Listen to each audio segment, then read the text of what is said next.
August 3rd, 1960. A crowd gathers in downtown Las Vegas. Bright lights and star power set the desert ablaze. The big event? The premiere of Ocean's 11 at the Fremont Theater. I'm the only one here that knows Las Vegas. Why don't you guys believe me when I tell you the percentage is always with the house? With the house. It was a giant spectacle. Frank Sinatra, the entire crew from Ocean's 11 was there. It was a big event in the press, not only around the country, but around the world. Thousands of fans hope to catch a glimpse of the Rat Pack and Hollywood royalty. Just a half-century earlier, at the city's founding, the glowing lights of a Hollywood premiere would have been inconceivable.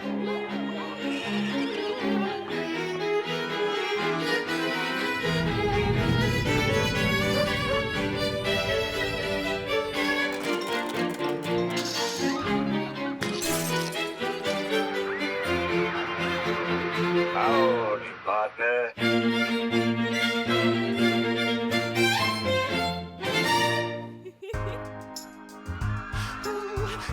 In the 60s, the future Nobel laureate Bob Dylan was talking about how the times they are a-changin'. It is a wholly different community, a wholly different place. And that's really quite spectacular when you think about it. You've got a lot of rights movements going on, and Las Vegas is caught up in that. There's a national civil rights movement, and in Las Vegas, we are seeing African-American residents fighting for their rights. Women's rights. During the 60s, it was illegal in Las Vegas for a woman to be a casino dealer. Few American cities have grown as fast as Las Vegas. We're talking about growth, growth, and more growth. There's always growth. It just seemed a lot faster and louder in the 60s.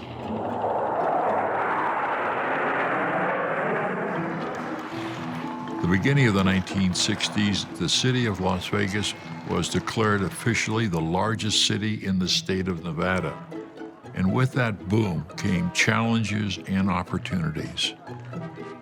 The community started looking inward, fixing streets and highways, the health department, sewer systems, transportation. All those things were looking inward that hadn't been taken care of in the past decades. For its first 50 years, Las Vegas is a beacon in the desert, an oasis of opportunity. Pete DeFoya's family moves here to work on the railroad. My family, they're originally from León, Guanajuato, Mexico. My family were a part of the Union Pacific Railroad. My uncle Librado, he was part of the road gang. It was a hard-working life. We lived in a converted boxcar. I was born there. I was born there. I was born through midwife on the property of the Union Pacific Railroad.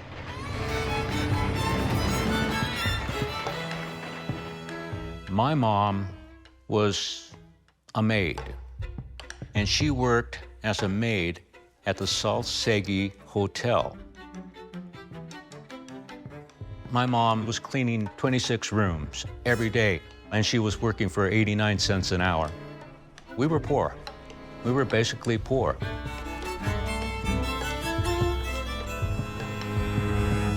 Carolyn and Oscar Goodman are also lured to the city looking for opportunity. They leave Philadelphia and drive cross-country in 1964. We drove out over the dam, and it was 125. Came down over Railroad Pass, and as far as the eye could see, there was nothing except some little buildings way, way far away and a lot of rolling sagebrush. Oscar has convinced Carolyn that Las Vegas will be a land of milk and honey. And I looked at him and I thought, oh my God, my parents were right. I have married an absolute fool. Like tens of thousands of others during the decade, the Goodmans quickly put down roots and make the city their home. I mean, to me, it was almost a movie set. being down on Fremont Street with all these little businesses and a movie theater, and it was entertainment, and it was hospitality and graciousness, and yes, there were horses, and yes, there were pig farms and everything else, and it was just great. It was a wonderful start to a life that we had no idea where it was going. Ruby Pilot also follows her husband to Las Vegas. I came here from Conneaut, Texas, by train. My husband had arrived here before we did, and he had rented a little one-bedroom place for us to stay until, he could get enough money to afford something else. So after I arrived and saw the living condition with 2 children, pregnant, I decided I needed to go to work also. Within 3 months' time, we had saved our money and purchased a trailer home. Eventually, Ruby and her family buy a house on the edge of the West Side. I had 5 kids. We had horses. We lived in Bonanza Village, as the area was called.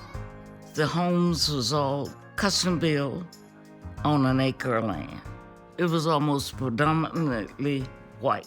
And then blacks began to move into the area, and Hispanics began to move into the area. Las Vegas is changing, and in 1959, an election will bring a mayor who wants to be an ally to the city's minority community.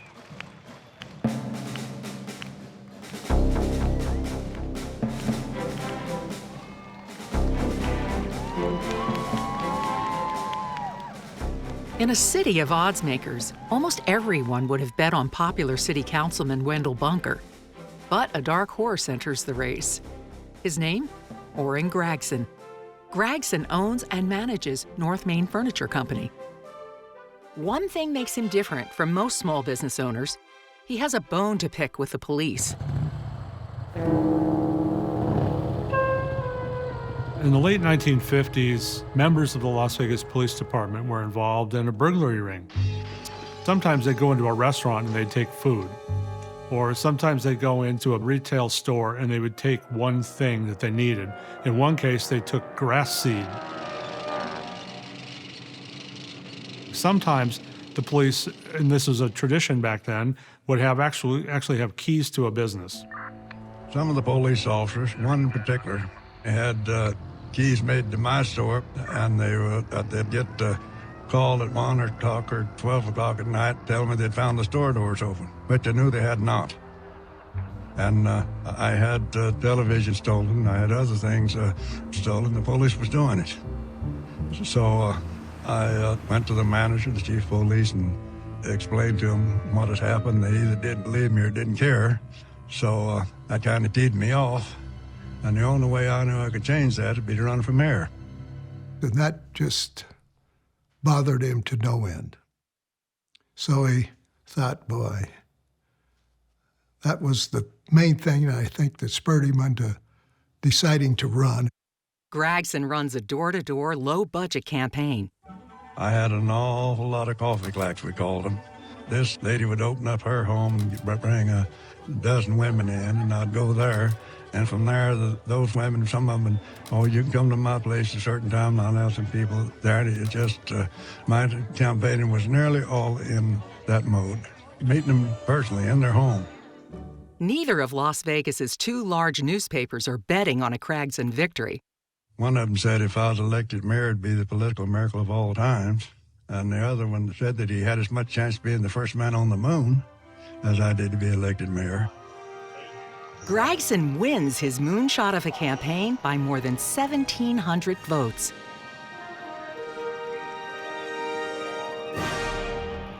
You know the first stop he made? Orin came to the West Side in an open-air Lincoln to the Voters League, which was on the corner of D and Jackson. Big crowd. He made the announcement, you all didn't support me for this office, but I made certain commitments that if I was elected, I would do it, whether I had your support or not. You didn't support me, I won, but I'm gonna do everything I told you I was gonna do if you would have supported me, and he did. After Gragson's election, investigations reveal a burglary ring in the city police force, with several officers either involved or turning a blind eye. A Clark County grand jury hears the evidence. They ultimately returned indictments on the city manager, Al Kennedy, and the police chief, Ray Sheffer. And they both had to leave their jobs, and ultimately they stay out of their jobs despite not being convicted. But this is a step, if you will, for Gragson to make good, and he does indeed try to institute some reforms in the city police department. Another issue involves jurisdiction. In the 1960s, at a crime or accident scene near the city boundary, you might find city and county officers arguing about who has jurisdiction. Gragson is trying to consolidate city and county services. He doesn't like duplication. Well, the police weren't too sure about this, but eventually the city and county were going to merge into the Metropolitan Police Department. That came to fruition in the beginning of the 1970s, but the energy was started in the 1960s by Mayor Gregson. He also works to improve the city's infrastructure. Stoplights were installed. Roads were improved. Sewer lines were expanded. Water lines were expanded. Gragson's tenure also sees a continued shifting of demographics. In past decades, people from all over the world have been lured to Las Vegas in search of a better life. But in the 1960s, blacks represent the largest minority group, and civil rights activists forced the city to confront its Jim Crow past.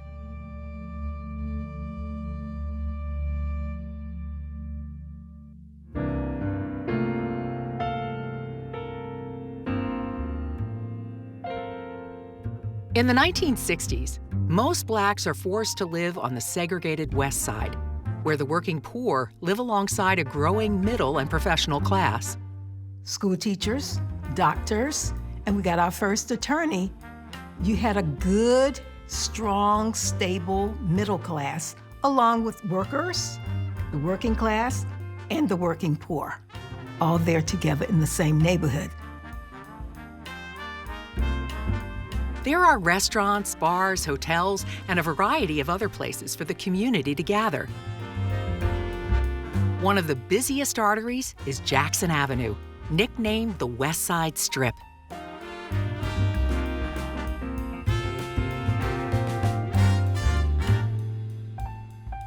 The Voice newspaper covers the black community. When I look at the photographer who works for the black newspaper, his name was Clinton Wright. He has photographs of birthday parties, of weddings, of cotillions, of women going out to lunch, of all kinds of celebrations. All of the people that I grew up with, they had one thing in common.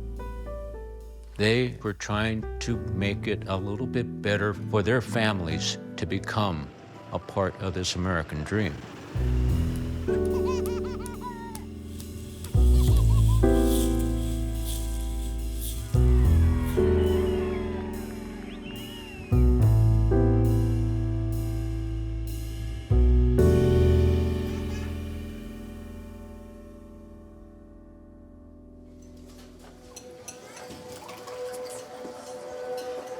On the Strip and downtown, blacks often work in the back of casinos, but rarely in the front of the house.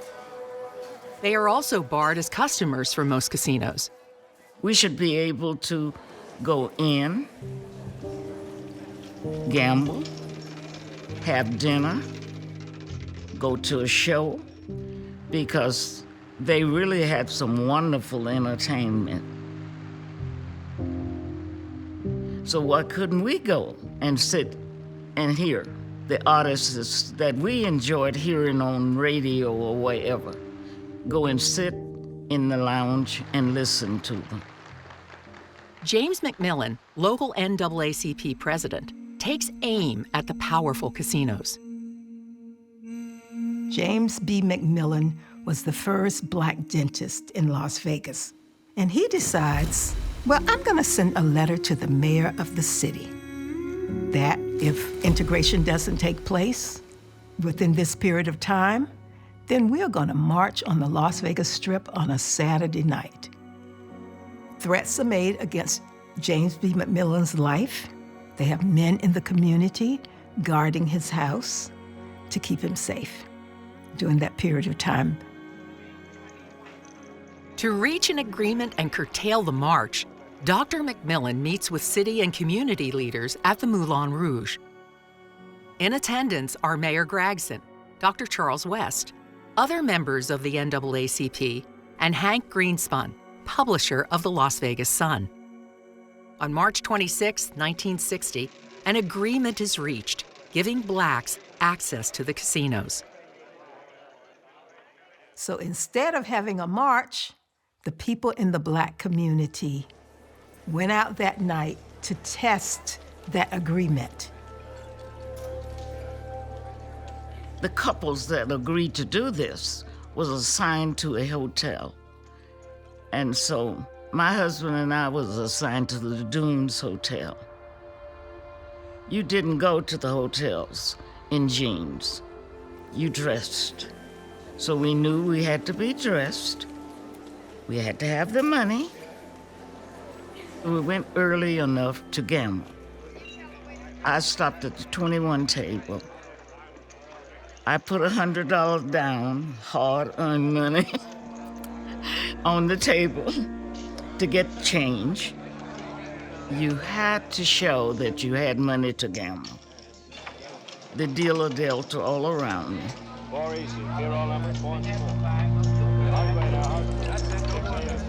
My husband stopped at the dice table.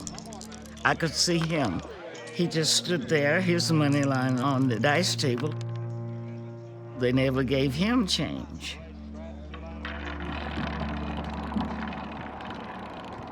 We were not going to argue or say anything. We just picked up our money, and the line was forming to go into the show at that time. We stood in the line, was escorted to our seats up in the balcony in the back. That was when we asked for Major Rube, the owner of the hotel. The gentleman asked us, was there a problem? And we asked him, what did he think? We could hardly see the show from where we were sitting. And we felt that we would like to be reseated. And he said, come with me. And he almost sit us on the stage. He said, whatever you want, the waiter will get it for you. Enjoy your evening and have a good time. So that was the beginning.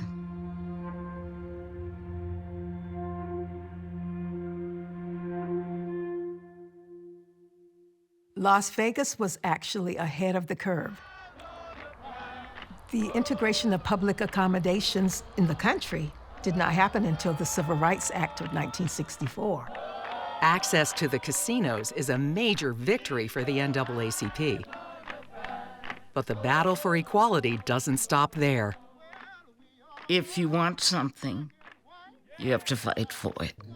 There were no blacks working in Penny's, Sears, or Woolworth, not out front.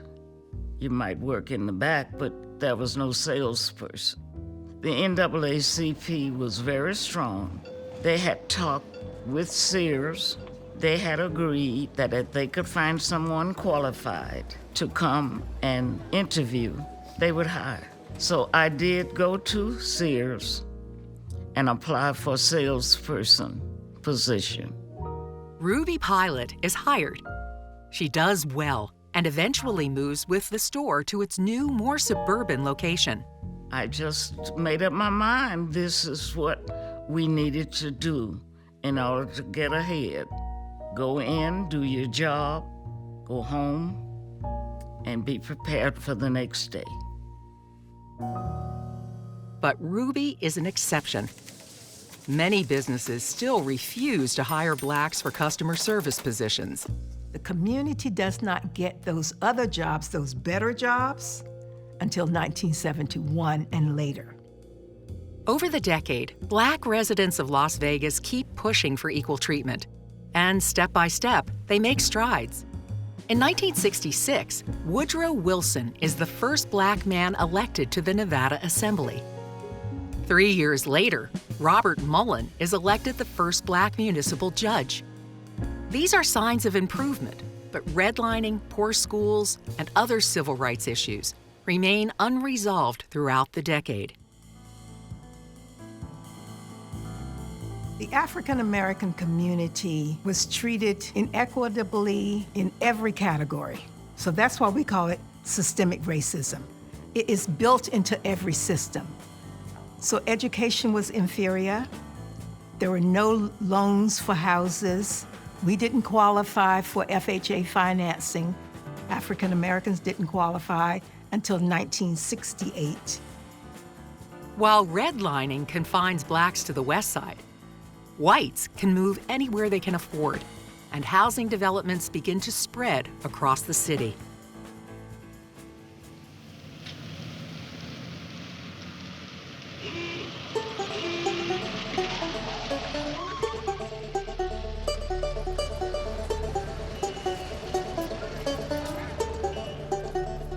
When the city of Las Vegas was created in 1905, the primary street was Fremont Street.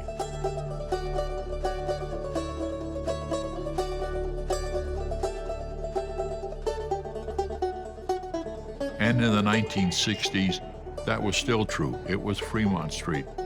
Up until the 1960s, most retail stores and houses cluster in or around Fremont, but space is tight.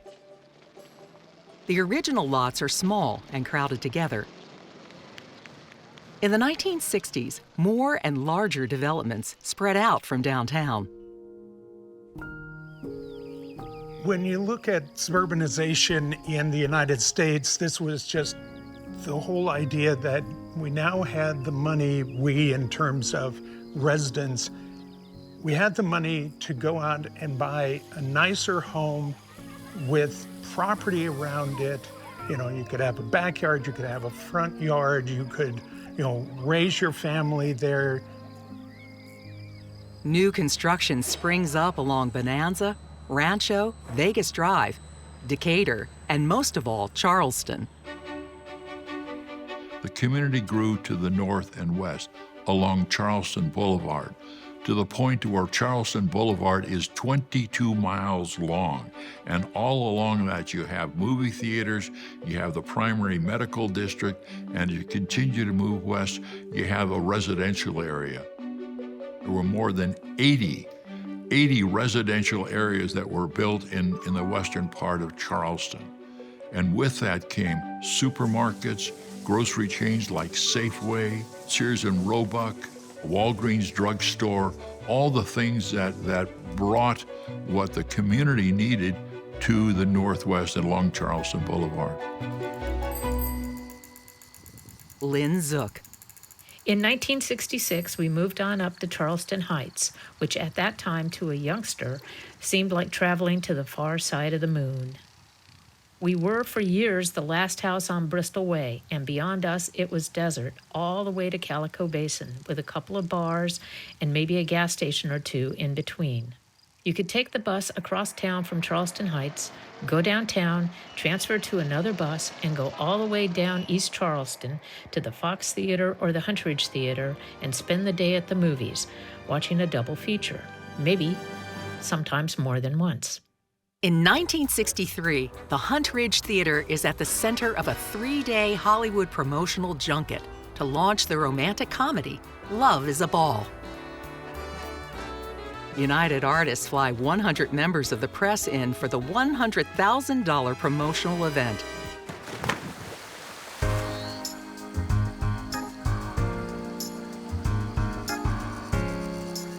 Families move into the western and northern sections of Las Vegas because of its open space, cheap land, and convenience for commuters. 65 miles northwest of the city, the Nevada test site boosts its hiring and expands Camp Mercury. There was actually a move by the federal government to build a town out closer to the Nevada test site for their workers.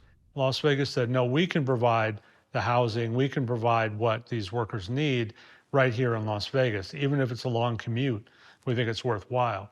And Las Vegas ended up winning that battle so that the large majority of the workers at the Nevada test site ended up living in the Las Vegas area, and mostly in the city of Las Vegas. One of the challenges facing workers at the Nevada test site was getting to work. It was on a road that was 26 feet wide, a very narrow road that was built on a railroad tracks. And in the early 1960s, it was called the Widowmaker, because in fact it was a Widowmaker. There were hundreds of accidents. Dozens of workers were killed in automobile accidents along that stretch of highway. For years, the community raised their hand and said, you've got to widen that road. And it wasn't until 1965 that it was finally widened to 4 lanes. But in the meantime, several contractors at the Nevada test site said enough, and they required their workers to be bused. As many as 70 buses a day were transporting the thousands of workers back and forth to the Nevada test site. If you got up in the morning, early in the morning, you would see clusters of people all along US 95 waiting for the buses. Nellis Air Force Base is also expanding and providing more jobs to people who will live and spend their money in the city of Las Vegas. The third, sort of leg of the stool was the gambling industry, obviously, and gambling growth along the Las Vegas Strip and on Fremont Street, provided a lot of jobs, but it also ended up bringing a lot of people to the valley who needed to live somewhere, who needed all of the basic services that we've come to expect in a community. The medical community is growing at the same time. You end up with the health district on Charleston in the city. The health district is making services available to people for whom they otherwise wouldn't be available, whether it's vaccinations or tuberculosis tests or making sure that pregnant women are getting proper treatment. As the city spreads out, the character of downtown changes as well. Howdy, partner. As soon as the people move, the stores move. I don't think it was perceived as a problem as it would have been elsewhere. You're not looking at a row of closed storefronts. As the stores would move, the new casinos would come in. Downtown Fremont Street became a larger and larger gaming area. You can go to the Las Vegas Strip at that time, and you would really, realistically, have to drive between the different casinos because of the distance between them. In the case of Fremont Street, everything is very tightly packed together. It's a pedestrian thoroughfare in which you can flit from one casino to the next without a lot of effort. And this is evolving in the 1960s into Glitter Gulch. This is a place that's all gambling, all tourism, all the time. More than 3 million tourists pour into the area in 1960, and the number continues to skyrocket throughout the decade. Increasingly, casinos downtown use music, comedy, and other types of acts to draw in tourists. For many performers, making it in Las Vegas means they're headed for the big time. And here he is, Mr. Wayne Newman. Wayne Newton. Wayne Newton. Yes, sir. Newton. Yes, sir. Oh, yeah, Newton. Nice. Oh, yes. Terribly sorry. I'm originally from Virginia. Had a local radio show at the age of 5 years old in Roanoke, Virginia. I then developed bronchial asthma, and the doctor said to my parents, if you want this kid to live, you better get him out of this climate. So we moved to Phoenix, Arizona. In Phoenix, Wayne Newton and his brother host a weekly television show for 7 years. He's spotted by a talent agent who wants Wayne to try out in Las Vegas. My brother and I get aboard a Greyhound bus, come up to Las Vegas, and we audition downtown at the Fremont Hotel for Eddie Torres. We did 2 songs. Eddie Torres didn't blink, didn't smile, didn't welcome us in any way. I thought, well, back to school. So he turned around before he got out the door, looked at me, and he said, if we can get you a work permit, he said, I'll hire you guys for 2 weeks. Granted a work permit, Wayne performs in the Fremont's Lounge 6 shows a night, 6 nights a week, with 20 minutes for each break. Since he's underage, Wayne needs to leave the premises between sets. So I went out and stood on the street corner of Fremont 6 times a night for 20 minutes each. The 2 weeks turned into a 5-year contract. So for 5 years, we did 6 shows a night, 6 nights a week. Few other performers have Newton's staying power in Las Vegas. They called me Mr. Las Vegas, I think, because I wouldn't leave.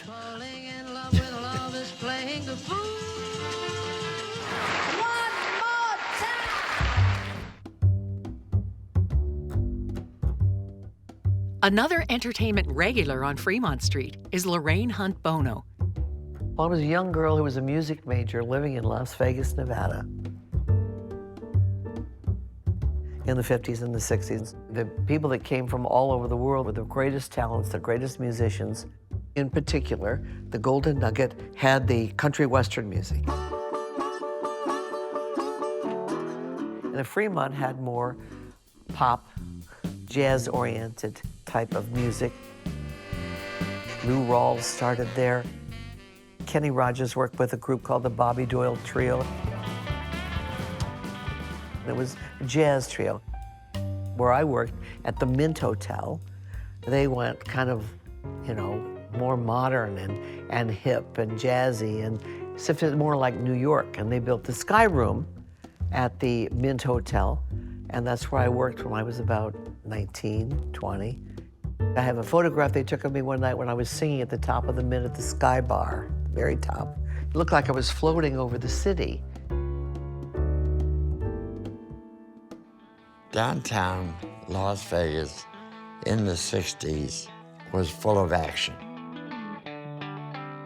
On the Strip, you had to be dressed to go to a show. Downtown, you didn't. You wore Levi's, you know. The locals would stay away from the Strip, more or less, hang at downtown. There's a train coming down the track, coming to carry. Fremont Street, people like the Johnny Cashes and the Crystal Gales and all those would go when they were really young to break into Vegas. Willie Nelson appears at the Golden Nugget in 1963. Patsy Cline plays for 4 weeks at the Mint in late 1962, just a few months before she dies in a plane crash.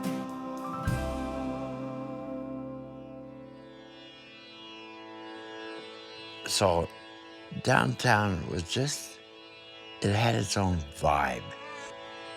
It had a vibration that the Strip never has and still does not have. Downtown still has its own vibration.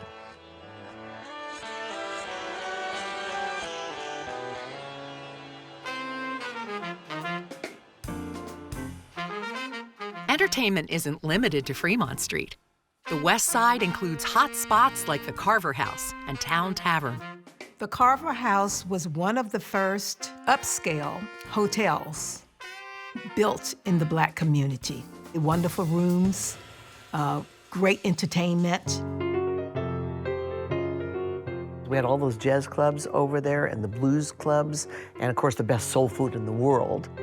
I remember Pearl Bailey, Louis Armstrong, Ella Fitzgerald, Sarah Vaughan, I mean, name them, they were there. Frank Sinatra, Sammy, the whole gang would come and everybody would like get up and sit in. Only if you were on the A-list would you be allowed to go to the West Side and play. You better be good. And it was like, you know, either got it or you ain't. If you can play, you can come. If you're not, don't bother. There's an openness in the city.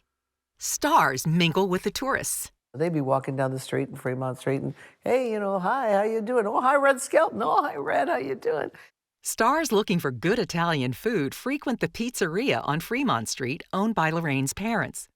One day the limousine pulls up and these big guys get out of the limo, and then a little guy comes following them, and they walk in, and the little guy darts through the crowd and he goes, "Where's Maria? Where's Maria? I want my pizza." Of course, all the customers in the restaurant recognized him and said, "Oh my God, that's Sammy Davis Jr." And so he went back into the kitchen, and my mother handed him a pizza, and it was thrilling that he was there. And after that, he was always a good customer and just a lovely man.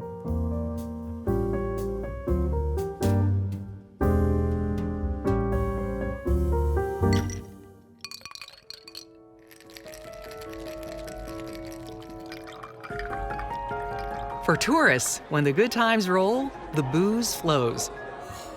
But what really keeps the city going lies underground. In 1960, the population of Las Vegas is just over 64,000. In the next 10 years, it will nearly double. It's a period of growth and trying to deal with this growth. The city starts annexing property and buying property. It buys Tule Springs, it buys the Twin Lakes property, and they're also annexing property to kind of corral North Las Vegas, you know, and kind of stop it from growing. And there's an ongoing battle between North Las Vegas and Las Vegas. As the population in the city grows and spreads, so does the demand for water. As people put in new little subdivisions, they had to put in wells, and that became a real problem as well because that was taking down the water table. And they were saying, well, that's really not a problem yet, but it's going to become a problem. In the 1950s, the city increased the water supply by indirectly tapping into Lake Mead. But soon after, Las Vegas is again facing long-term shortages. It's not as if people are running around Las Vegas in the 60s saying, oh no, we're out of water. We can't drink any, we can't water our lawns. That's much later. We needed to tap the Colorado River. And Senator Alan Bible of Nevada decided that he was going to champion this effort. He put together a bill in Congress that would bring money to the valley. This was called the Southern Nevada Water Project. Bible was very fortunate to be a close friend of the president, Lyndon Johnson. So Bible was able to use that leverage to get this bill passed.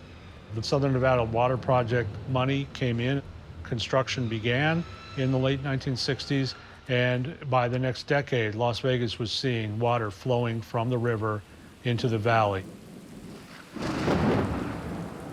The problem isn't always about having too little water. Sometimes it's about having too much. Flash flooding is sort of an understood thing in the desert. This is what happens when you're surrounded by mountains. And, Las Vegas had been dealing with flash floods since its inception. But in 1955, there was a major flood in the valley, major flood that really ended up causing damage to about half the homes in the entire valley. To ease flooding problems, a $6 million bond is proposed in 1962 that would trigger additional federal funds. Voters rejected it pretty soundly. Now, Las Vegas would eventually get very serious about flood control. But in the 1960s, they definitely had a big setback. Las Vegas gets about 5 inches of rain a year. And one of the local jokes is, it's all in one day. The problem is, it's a flash flood. It's here, it's gone. And do we really remember it all that much? No, a couple of months go by and we're waiting for the next one and we don't really address the problem. On June 20th, 1967, the Review-Journal reports an 11-year-old boy was swept down a storm drain to his death Monday during a sudden thunderstorm that turned many intersections into lakes and made small rivers of east-west streets cutting across Las Vegas. It would be almost 2 decades before voters finally agree to take action.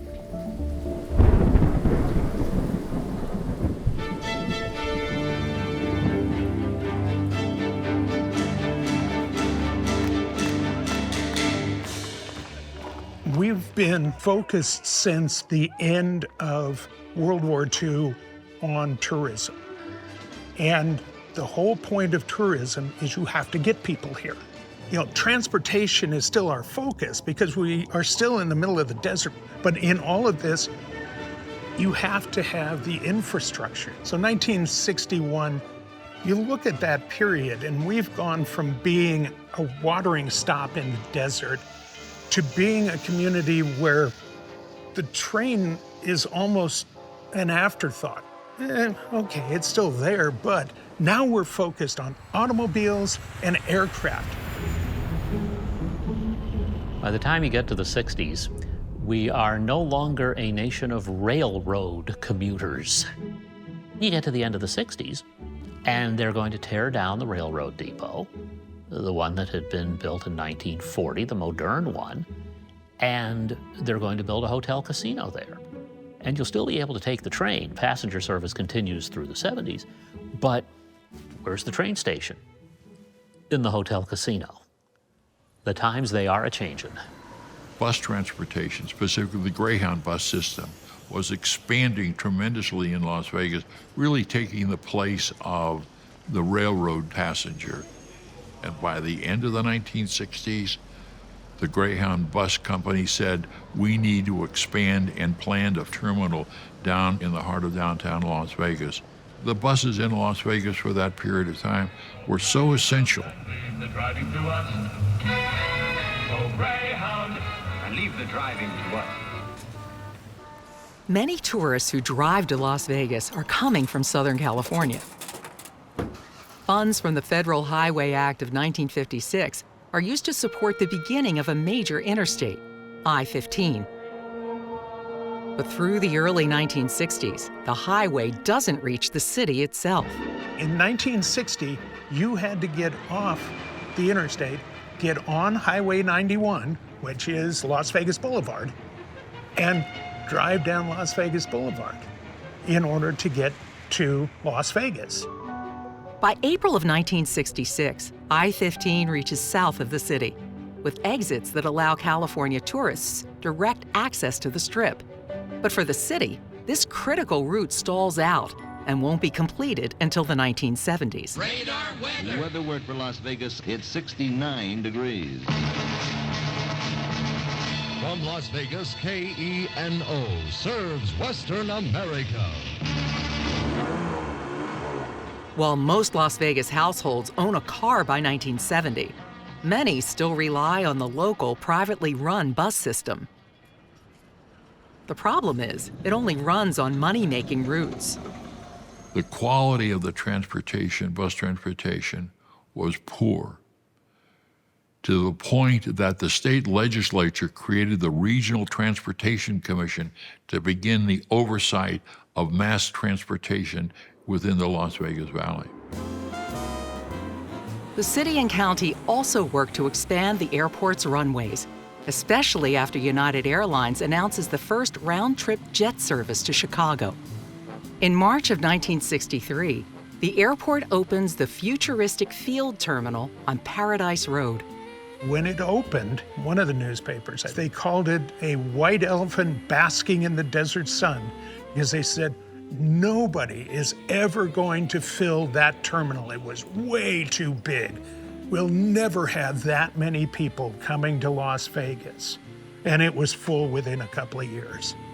Over the decade, flights in and out of Las Vegas will double from 1 to 2 million each year. This new, fast-paced, jet-age world is embodied by a younger generation that's coming of age. Led by America's president, John Fitzgerald Kennedy, or JFK. September 28, 1963, JFK flies into Las Vegas as part of an 11-state whirlwind tour. I could see him getting off of the plane. He stood out like you just knew it was him. He had the personality and the appearance and the just unbelievable. Bystanders cluster along the route from the airport to the convention center. JFK speaks about conservation and the need to prepare for the future. You can build for the future. You can build for the 70s, as those who went ahead of us built for us in this great dam and lake that I flew over today. Las Vegas kind of adopted Kennedy. He had come here when he was a candidate.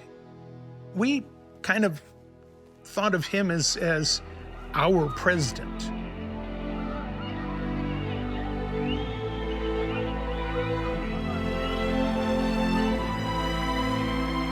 Just 2 months later, on November 22, 1963, Kennedy is assassinated in Dallas, Texas.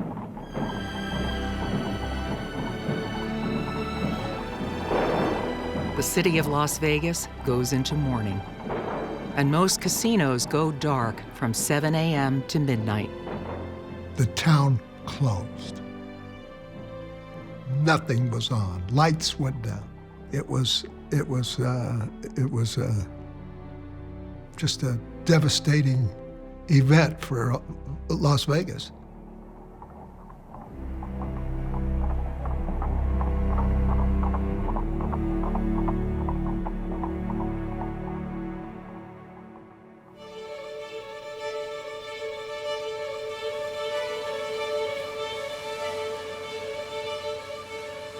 Within the downtown area, you really had a lot of growth, a tremendous amount of growth with the financial institution. Banks were being built, courthouses were being built, the government of the county, of the federal government, of the state government, all that was centered in downtown Las Vegas within a block or two of Fremont Street. And that brought in restaurants, small restaurants that were there to cater to the workers from all these high-rise buildings that needed lunch. You've still got casinos mixed in with other businesses lining the block. But there's kind of a change going on. There is a feeling that downtown is going to need a boost, because this decade is when I think the Strip establishes itself as the main tourist location.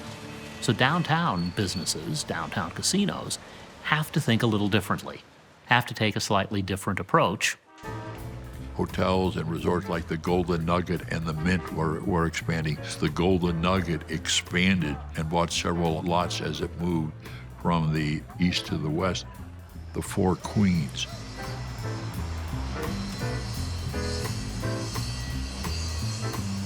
In 1961, a highly successful real estate developer from Phoenix buys the Mint and Lucky Strike casinos. Several years later, he opens a 26-story hotel above the Mint Casino. Del Webb became a casino operator here at a time when the industry was largely dominated by mob interests. And he was not a mobster, and so he was one of the early players who were nudging the mob out of Las Vegas. Jackie Gaughan, a successful bookie from Nebraska, moves his family to Las Vegas in the 1950s. Jackie Gaughan is probably the quintessential downtown Las Vegas casino operator. He was someone who was a hands-on guy. And by the early 1960s, he had invested in the Las Vegas Club, and then he bought the El Cortez. He created something called the Fun Book, and it was like a little printed pad of coupons. And these coupons were good for maybe a free pull on a slot machine or a half price at the buffet. And he would print these and distribute these like crazy. I'm going to work one night, like at 9 o'clock or so, and I see a big construction crew in front of the El Cortez on Fremont Street tearing up the road, and I see one guy down there digging, and it's Jackie Gahn. I said, Mr. Gahn, what are you doing? What are you doing in there? He's, they're not moving this thing long enough. Come on, I'm trying to help him out. This man, he did it all. Another titan of Fremont Street wears a cowboy hat, talks with a Texas accent, and is no stranger to run-ins with the law. Benny Binion. The place to go would be Binion's Horseshoe. This is where the serious gamblers went. Benny catered to them. Combining his skill at marketing with his love for the cowboy life, Binion throws a red carpet gala for quarter horses in 1968. Benny Binion carpeted Fremont Street with red carpet from 2nd Street to Main and put the horses at a horse show. The splendor of downtown is there for all to see, but some practices are hidden behind closed doors.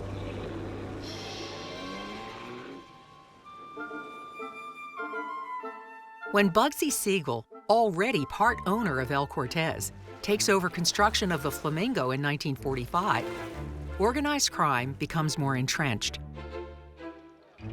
While the mob is most associated with the Strip, downtown is not immune from its influence. So in the early 60s, Robert Kennedy was the Attorney General of the United States, and he thought that Las Vegas was a place that where where mobsters were lurking everywhere. In fact, they were. One of the things he did was he approved wiretaps by the FBI on a number of offices in casino properties in Las Vegas. Ed Levinson ran the Fremont Hotel on Fremont Street, and the FBI was listening to all his conversations. What they were hearing was about the skim. Money was being skimmed off the top from the casino winnings, and it was being sent to mobsters back east, to New York, to Florida, to the Midwest. This prompted a grand jury investigation in Las Vegas that interviewed more than 100 people involved in the casino industry, one of whom was Frank Sinatra. Sinatra is called to testify because of his previous ownership of a Tahoe casino and his connections to members of the mob, especially Chicago boss Sam Giancana. Sinatra's appearance downtown at the Federal Building is brief, and he leaves out the back door. Others don't escape so easily. They ended up with several indictments, Ed Levinson being among them. These indictments turned out to be for relatively small amounts of skimming. The evidence is not strong enough, and hopes for a bigger takedown fizzle into 2 minor prosecutions. Levinson and another Fremont executive only pay a small fine and do not serve jail time. They and the other casino operators continue on with their regular operations. Nonetheless, it was the first time there had ever been a federal attempt to take down skimming in Las Vegas. So this really prompted the State Gaming Control Board and the State Gaming Commission to become a little more aggressive, a little more attentive to what was happening in the count rooms of Las Vegas casinos.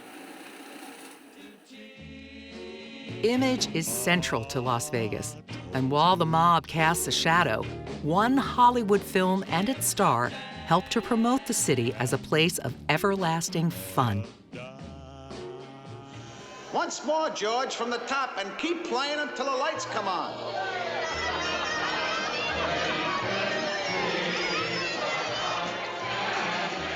Oh, pardon me. Wrong girl. There were two movies in the 1960s that really almost were written by the Las Vegas Chamber of Commerce. The first one in 1960 was Ocean's 11. Happy New Year, officer. Hey, give me a little kiss. How about it, huh? Sound idea. It's constructive. You yeah. wait right there, and I'll be there in a minute. Yeah, I'll wait for you. And then secondly, Viva Las Vegas came to town. Again, it turned Las Vegas from being a town that was sold as fun in the sun to fun 24 hours a day. Shot largely on location, Viva Las Vegas centers around Elvis as a race car driver, capturing the heart of Anne Margaret through song and dance, all while trying to win the fictional Las Vegas Grand Prix. The theme song for Viva Las Vegas becomes a bona fide anthem for the city for decades to come. While neither tourists nor locals could escape the allure of Elvis, the fun for most young Las Vegans is homespun. The town was built for the tourists, and they were not teenagers, they were adults. And so the teenagers, we didn't go to the strip hotels, we didn't go to the downtown clubs. So our entertainment was one that we created with our dances and those sort of social events. High school in the 1960s, we carried around something that was about 3 inches tall, maybe an inch wide and 2 inches in diameter. It was called a transistor radio. We carried our music wherever we went, and the music was from folk music, Bob Dylan, to rock and roll, rhythm and blues. It was really a musical time for students in Las Vegas and across the country. The Beatles came to Las Vegas. The Las Vegas Valley is the smallest metro area the Beatles toured in 1964. 17,000 fans from all over Las Vegas and the Valley filled 2 sold-out shows.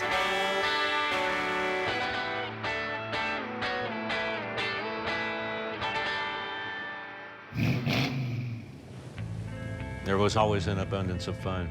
If you had a car or you had a friend with a car, we would start, I'd say maybe about 7th or 8th Street up Fremont and drive down Fremont Street in the evening. And we used to call it the Gut. We'd go all the way down to Main Street, and when there was a Circle Park where the Union Pacific Railroad was located, we would turn around and then go back up the Gut and do it all over again until we got tired, you know? And then we'd go have a bite to eat. There were only 4 high schools when I grew up around here. Basic High School, Gorman, that was for the rich kids. And then there was Las Vegas High School, and then there was Rancho High School where I went to. We'd have the Air Force brats. We'd have the cowboys that lived out along Nellis. And we had the blacks that lived down over on Monroe, maybe A, B, and C streets and all that. We had the Indians who lived in the reservation close to the railroad tracks, Paiute Nation. I was a member of the Rancho High School band. I started out playing a trumpet, and I graduated all the way into a tuba, a maraphone, and a concert band. When it came to going down the street and thumping hard, that was the El Dorado Parade. It was 3 days, and all of the high schools in the area would participate in it.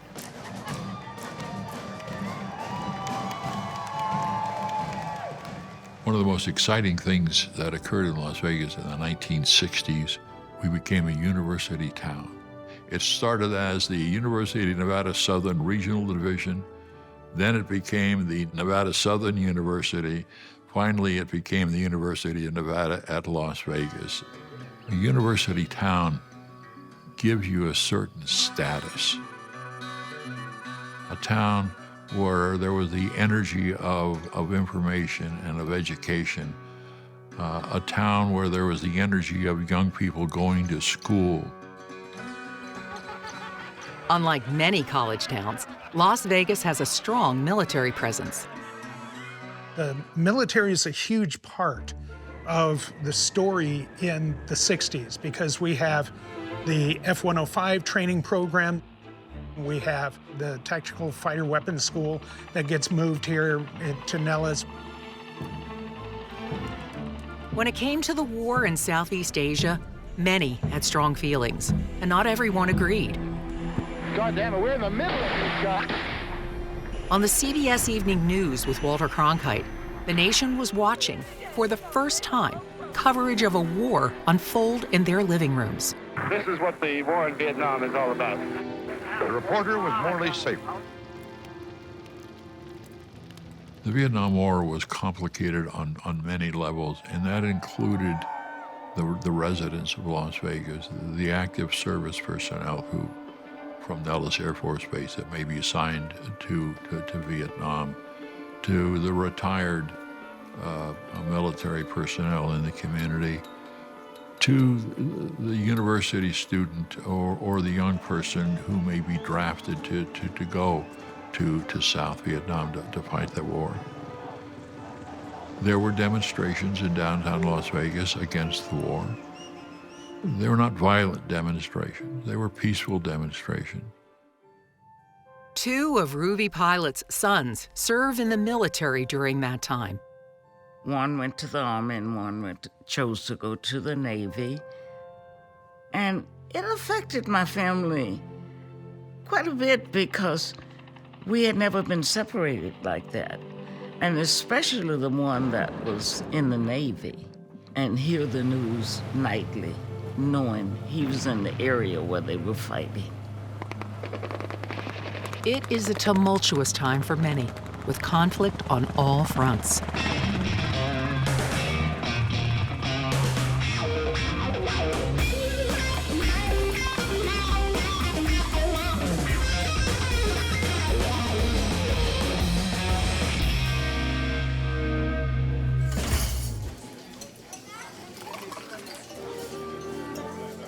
The Culinary Union was formed in Las Vegas in 1935 to represent restaurant, bar, and hotel workers. By the 1950s and 60s, it gains power under the leadership of Al Bramlett. In April of 1967, the union demands a new contract. Downtown casinos propose paying the same wages as the strip operations, but Bramlett turns them down. In the downtown area, we have lots of smaller restaurants and smaller clubs. So we need a better pay raise rather than what they're getting out in the strip. Our tips are smaller. Our gratuities are smaller. On the evening of April 18, 1967, 800 workers walk off the job downtown. The following morning, 1,200 more. Picketers take to the streets, singing and chanting. The whole town was about hospitality and bringing business and shows and entertainers. The culinary, it was a wipeout because who was changing the beds, who was doing the laundry, who was in the kitchen. Culinary was huge here, just huge. It costs the downtown casinos about 10% of their business at the time. And it's a reminder to the operators that, there may be a lot of people willing to do these jobs, but if nobody will do those jobs, you're not going to have much service. After 6 days, the casinos agree to most of the union's terms. The minute the contract was verbally agreed upon, the workers went back to work. It was that quick. And because the workers couldn't stay on strike too long, at $10 a day, most of your money comes from tips. You need to get back to work. Bramlett declares victory. The strike might have been relatively short and painless, but it signals a shift in the power dynamic. For many service workers, the union provides a path to a solid middle-class life. But the union is also known to use strong-arm tactics up and down the ranks. When I was a busboy at the Stardust Hotel, I couldn't afford to join the union until a union representative came into the locker room and put his arm around me and explained why I needed to join. And I joined. In the 1970s, Al Bramlett will be investigated for a variety of illegal activities and for misuse of union funds. The Union victory brings a sense of resolution downtown, but lingering issues over racial inequality raise tensions from a simmer to a boil.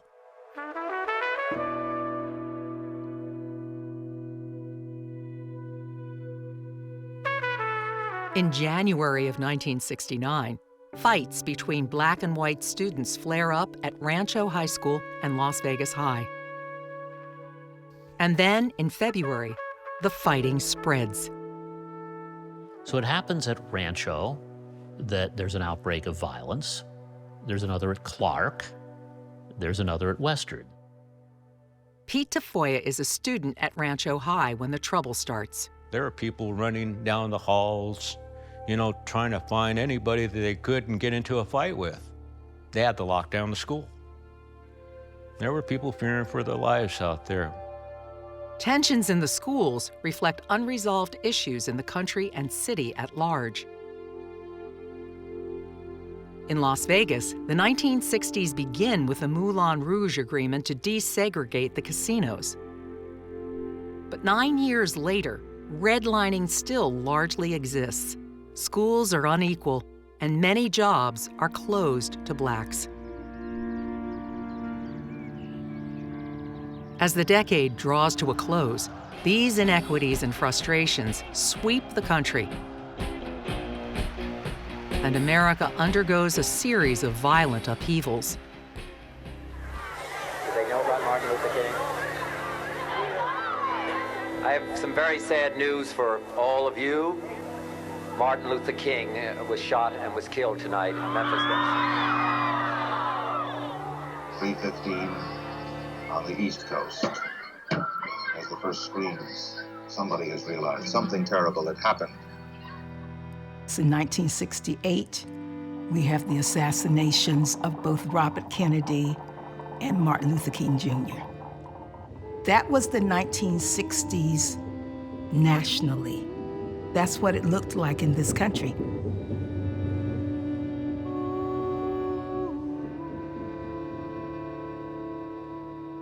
On October 5th, 1969, a crowd gathers in the West Side when a black teenager is arrested.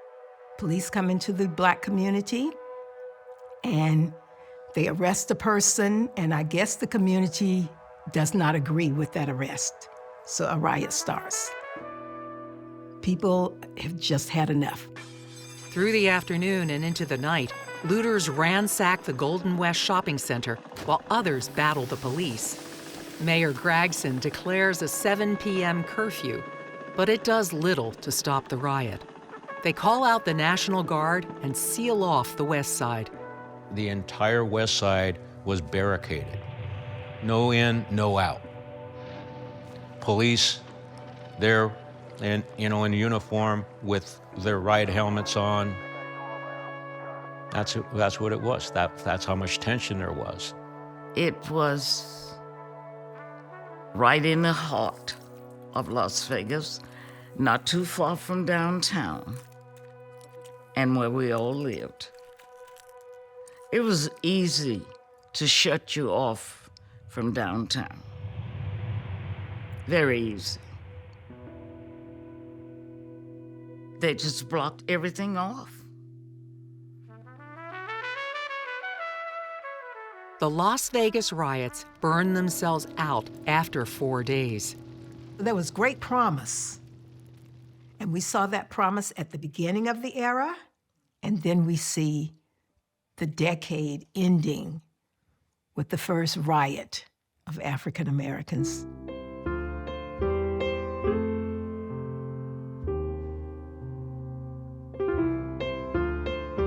Las Vegas is confronting some demons.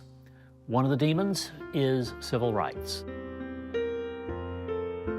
Another demon is the mob. And I would say that Las Vegas also has to deal with the fact that it is aging a little bit, in a sense. We begin the decade with the Rat Pack. by the end of the decade, Las Vegas is looking a little bit older, maybe a little more mature. But it really was still only the early stages of what we would see later with the 70s and 80s when Las Vegas went from being a city to a metropolis. At the cusp of a new decade, the city sheds the small town feel of the 1960s. Las Vegas has emerged as a beacon of growth in the desert. Beyond the bright lights, however, it's shadowed by old challenges, especially injustice and inequality. Facing both adversity and opportunity, Las Vegas heads into the 1970s with the same outlook that shaped its past, an optimism that casts the future in an ever brighter glow. We are still the beacon where people want to come and live the American dream. Daddy always liked to say, he used to call Fremont Street the Street of Dreams. And then he would say, and Las Vegas is a city of dreams.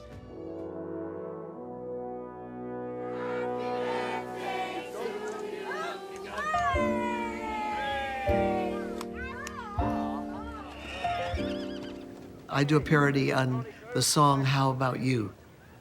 I love when Frank was king and the town was small. We shopped on Fremont Street in dry desert heat, not the fashion show mall.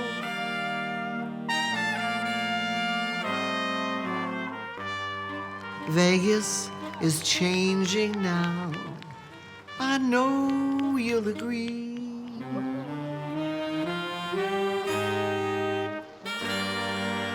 Vegas is different now, but so are we.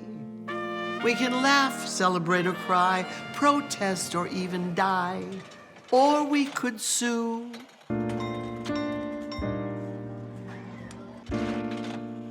But I love it. How about you?